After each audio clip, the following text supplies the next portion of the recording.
Hi Bob, welcome to Poland, and thanks for having some time and finding some time to talk to us. We are so overwhelmed with work and sort of avenues to pursue just in the startup world that we probably haven't gone as far as we might in using the methodology in other ways. We have a major flaw in our own business model in that basically startups have no money. So for American startups, everything we do for American startups we do for free because it's arguing about whether they can pay us $200 or $300 isn't worth the time.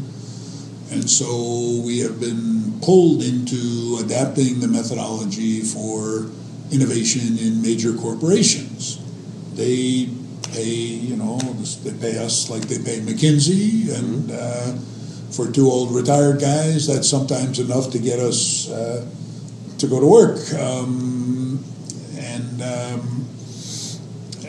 There, much of the methodology applies as long as you recognize that if you're building a startup inside a major corporation, you have to give it the freedom to break the 3-foot book of rules, HR rules, finance rules, sales call rules, because it will drown the startup before it's born. But is this methodology so flexible that you can apply it also? Absolutely, in corporate, right? as long as you think of the new venture inside a big corporation as a startup. So, for example, for General Electric, I think it's number 6 in the world. We got a call about 2.5 years ago from a guy who said, "Listen, I've been told to build a new business for GE inside one of their oldest businesses, the railroad locomotive industry." Okay. And it was an innovative technology for industrial batteries. And he had 20 engineers, he had the technology, and he had about 4 people on his customer team. And we used the customer development method, the business model canvas, and iterated and sent his people all over the world. We had, in one case, because they're GE, they can do what a small startup can't. I said, the only way you're going to really understand how telecoms in India will use your battery is to move somebody there for a month or 2. So they moved somebody there with his family for 3 months, and a month into the move, we said, now tell him he doesn't get his return airplane ticket till he gets a contract for an MVP, which he got. And I was actually just visiting with them 2 weeks ago.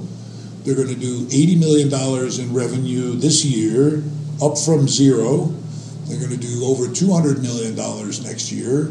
And we met them 2.5 years ago. They had no product, no customers, no factory. They had some technology, and they had a big building that had an old factory that had been gutted. I remember walking on a dirt floor, and because they didn't know where to put the concrete until they figured out what the product was and what to buy to build the product. So what was the MVP, in such a complicated venture? The MVP was cardboard diagrams and sort of lots of different plastic and cardboard samples of how this would be, but a lot of it focused on the performance specs of the battery, which were its real point of difference. And we are GE, we're going to build a battery that lasts this long and discharges this way, recharges that way, and so forth. And so it's by far the biggest success that GE has had. And right. So that's our, Steve and I spend half our time working with entrepreneurs or teaching pays so little it might as well be for free. And And we love doing that, and we think it's our way of giving back to the startup world that's been so good to both of us.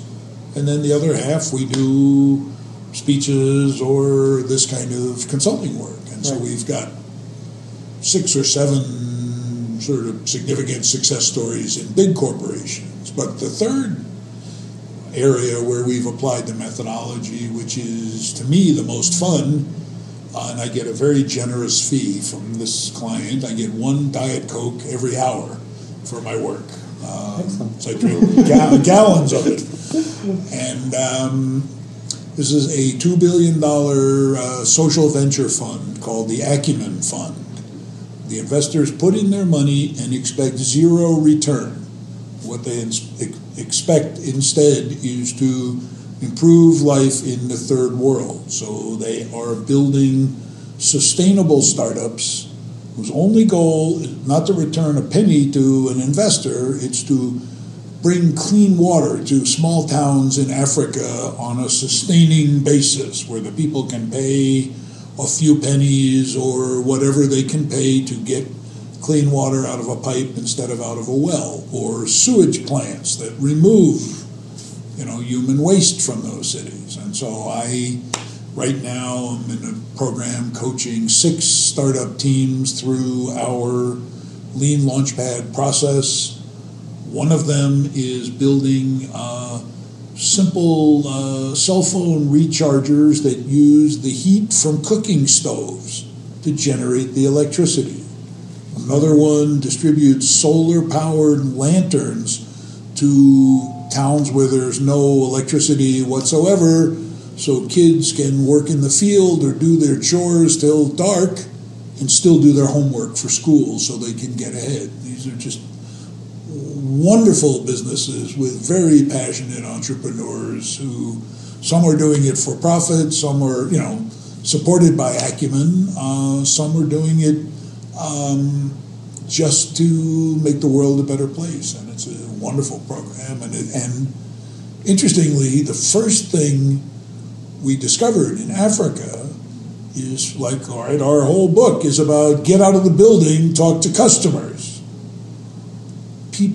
African natives in these small towns never thought of themselves as customers. Nobody ever tried to sell them anything.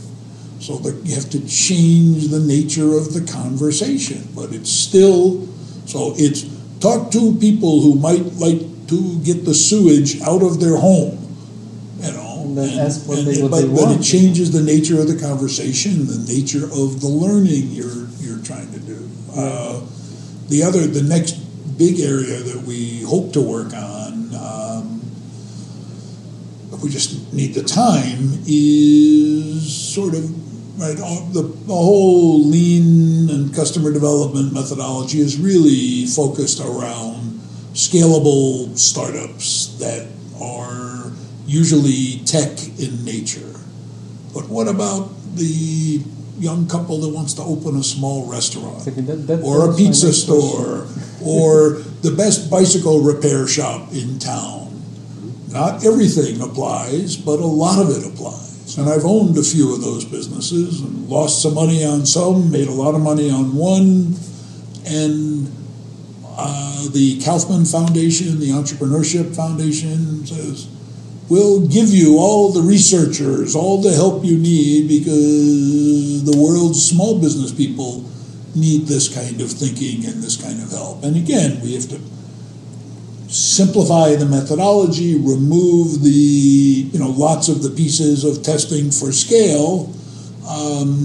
Some of the bits of the business model are already Some of the bits of the business, yeah. The way I think about it is you focus, the way the canvas is designed, if you focus on the right-hand side, that's all about the customer. Yeah. So that works for Pizza Parlor as well as it works for, Cisco. Yeah. The left-hand side is more infrastructure and cost structure, things like that. Leave that side off for a while and maybe, talk about, if you want to think more deeply, here are some other things. In other words, make it less important. Because also husband and wife who know how to open a restaurant, probably know how to cook, but they probably don't know how to build a business. And so we've got to take it step by step, and so forth.